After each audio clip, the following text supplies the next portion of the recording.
जोबोद जोबोद गोजोननाय थाबाय। थारैनो बेयो मोनसे गोजोननि बाथ्रा। जों गोग्गा जानो लुबैया। जोंनि गोग्गाया अनसुला श्री ठाकुर आरो सत्संगनि श्री आचार्यदेव। जों बिथांखौ लानानै जों गोग्गा जानो हायो। बिथाङा जे अनलायलायनायनि मोजां मोनलायलायनायनि मोनसे बुब्लि सृष्टि खालामनानै होदों। प्रीति लाग्निक महामहोत्सव, अनलायनायजों मोजां मोनलायनायजों जुक्त जानाय आरो बेखौ बयनिबो गेजेराव फोसावनाय थिसननाय। बियो थारैनो नोंथाङा मोनथिनाय बादियैनो 10 अक्ट'बरनिफ्राय जोङो सानफ्रोमबो उत्सबनि हाबाफारि हिसाबै गुबुन गुबुन रोखोमनि खामानि मावदोंमोन जुद्धकालीन अबस्थायाव।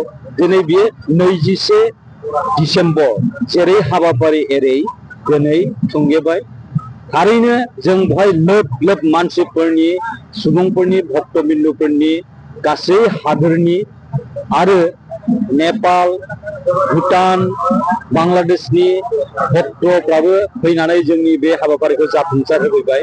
बेनि थाखाय आङो गासैबो भक्तबिन्दुनो ठाकुरखौ अनसुला ठाकुरखौ मोजां मोनग्रा सिबियारिफोरनो जोंनि उत्सब सामलायग्रा गौथुमनि जानानै आङो साबायखर हरो आरो इयुनावबो जाहाथे आचार्यदेवनि आशीर्बादाव जोङो बे रोखोमनि उत्सब बा फोरबो मा खुंफुंनो हायो आङो बेखौ मिजिंथिदों रायजोफोरनि आरो भक्तबिन्दुफोरनि लुबैनाय बादियै। दिनैनि बे हाबाफारिया जोबोरैनो गाजा गोमजा जाबाय। फुंनिफ्राय जे रोखोमनि हाबाफारि दंमोन बे हाबाफारिया जाजोब्बाय। बेवहाय जोंहा मोनसे मेडिकेल केम्पबो दंमोन। मेडिकेल केम्पआव गासै 19 माने डिपार्टमेन्टआ बेवहाय नुजाफैदोंमोन। 2,500नि बारा बेमारिफ्रा बेवहाय बिभिन्न डिपार्टमेन्टआव फैनानै सिकित्सा लाफैनो हादों।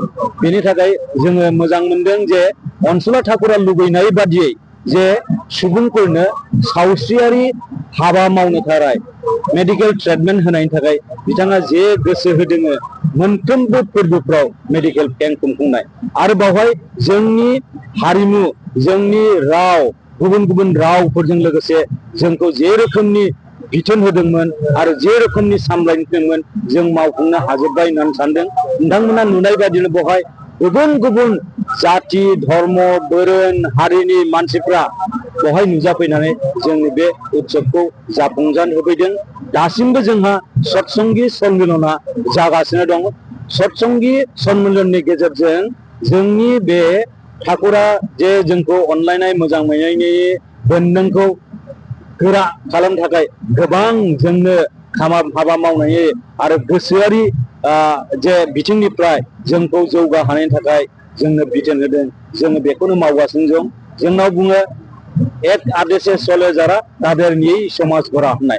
जोङो मोनसेल' आदेश बे जाबाय परम पुरुष अनसुला श्री ठाकुरनि आदेश आरो बिथांनि आदरखौ थोंजोङै श्री आचार्यदेवा आरो बिनिनो फिसाज्ला अबिन दादाया जोंनो जे रोखोमनि बिथोन होदोंमोन जोङो बिसोरखौ गोसो खुसि खालामनो आरो जोंनि भक्त बिन्दुफोरनि गोसोखौ गोजोन खालामनो खुसि खालामनो अनलायनाय मोजां मोनलायनायखौ अराय जोर खालामनो थाखाय जोङो बे हाबाखौ मावदों आरो बेहाय नुजाफैनानै जोंनि बे प्रीति लाग्निक महामहोत्सवखौ जाफुंसार होनायनि थाखाय आरोबाव आङो उत्सब कमिटिनि जानानै गोसो सिंनि गोरबोनि बयनिबो जानानै साबायखर बावो आरो इयुनावबो बेबादि फोरबो मा खुंनायाव जाहाथे गासैबो भक्त बिन्दुफ्रा आरो रायजोफ्रा मदद होयो बेखौनो आं